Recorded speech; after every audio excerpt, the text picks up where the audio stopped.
Good afternoon. We are Yolanda Gomez, Lucia Gomez, and Iman Moudan. We are part of the group 5.2 of the second year of English Studies, and we are presenting some concepts of the novel Obasan. Silence is one of the most important and powerful themes in Obasan. It symbolizes both the oppression of Japanese Canadians and the ways in which individuals process trauma. Throughout the novel, silence is a method of survival, a way to avoid further pain, but also a barrier to healing oneself. For example, Naomi's aunt, Obasan, she represents this silence. She believes that suffering and struggling should be endured quietly without saying anything and without protesting. But in contrast, Naomi's other aunt, Aunt Emily, argues that speaking out and confronting injustices is necessary for healing and for gaining justice. It's something that must be done. Also, for Naomi, silence is also a personal struggle. Since she was a child, she was unaware of her mother's real fate. She was left with unanswered questions. So the novel suggests that silence can both protect and harm. While it might prevent immediate pain, it can also prevent necessary confrontation with the past. So I found this quote from page 92. It says, "We are the silence that speak from stone. We are despised, rendered voiceless, stripped of car, radio, camera, and every means of communication, a trainload of ice covered with mud and spirit." This passage highlights what I said before, the unjust treatment for Japanese Canadians, their forced silence, and the way they were stripped of their voices and dignity. It speaks to how they were reduced to mere spectators. Identity is a complex and deeply personal theme in Obasan, specifically for Naomi, who struggles to join and reconcile her Japanese heritage with her Canadian upbringing. Her identity is shaped by trauma, loss, and the racism her community faced. As a child, she was not fully aware of the discrimination her family experienced. But as she grows older, she begins to question her place in Canadian society and the story that shaped her. So this novel, Obasan, presents identity as something that is both imposed by others and self-constructed. Sorry. So I found this quote from page 9 that says, "Miss Nakani," he says. "Not Nakani," I tell him, painting my name on the blackboard. Nakan. The A's are short in among. Nakani. And not as in apron or hat. Some of the children say Nakani. This quote is quite early in the book, and it sets a very distinct tone from the rest of the book. It explains that a name is important. Her heritage is her identity, is who you are. So the fact that Kongawa really stressed Naomi putting focus on her name creates a very distinct sense of identity. She takes her name as something that identifies her. I'm going to end with multiculturalism.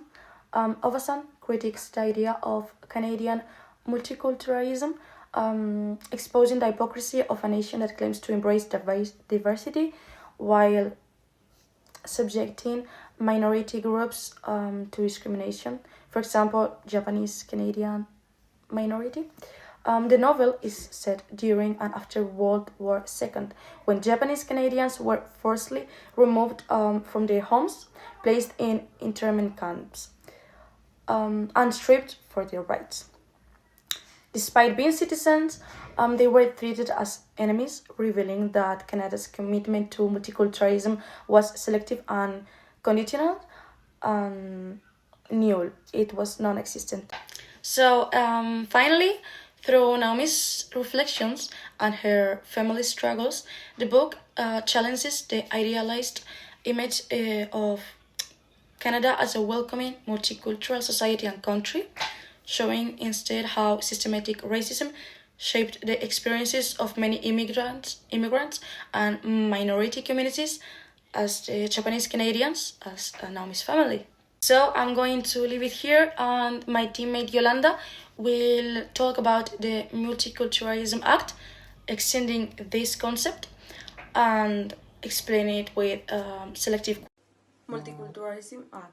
Canada's Multiculturalism Act was celebrated in 1988 to officially recognize and celebrate cultural diversity. It aimed to promote equality for all Canadians regardless of their background.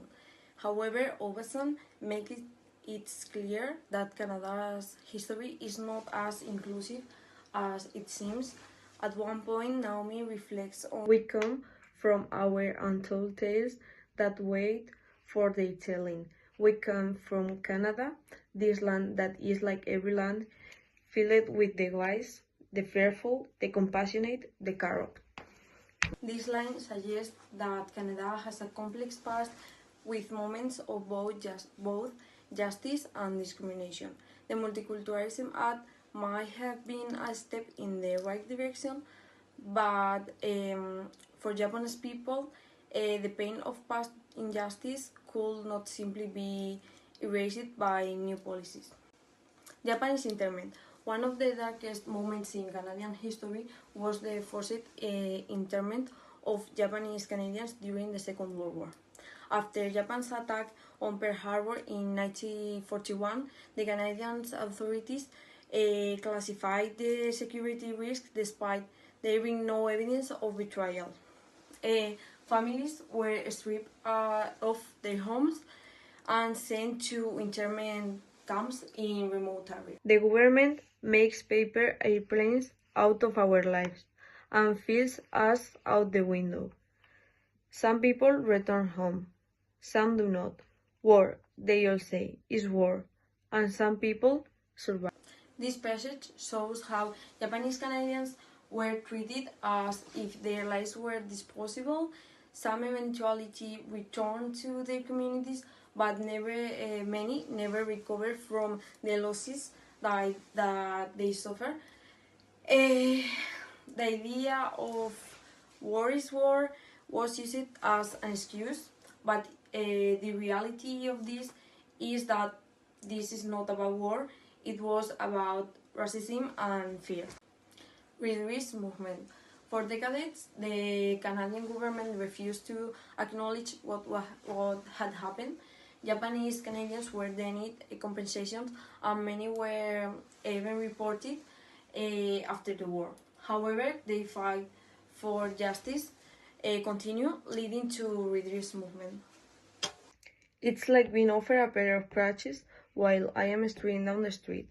The comments are so incessant and always so well intentioned. How long have you been in this country? Do you like our country? You speak such good English. Do you run a cafe? My daughter has a darling Japanese friend.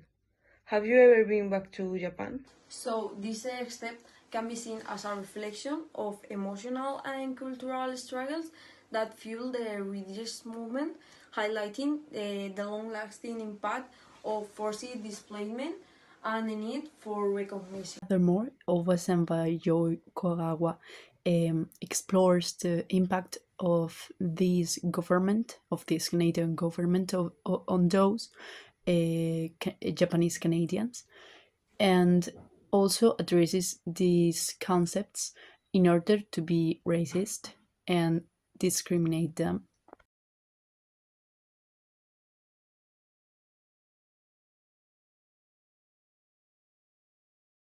This way, the word "Japs" itself represents this dehumanizing and also the aggressiveness this government had over those Japanese Canadians, and also it represents how the media had an active role on this racism and also dehumanizing us represents this community, this ethnic group.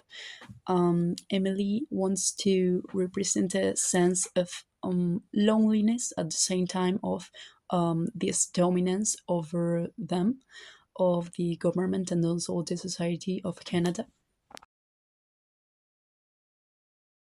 This concept is a negative stereotype which started to be spread in the 19th century in order to denigrate Asians, treated them as others or immigrants, even if they have been living there for their whole life, and also in order to spread this irrational fear and prejudice on these Japanese Canadians.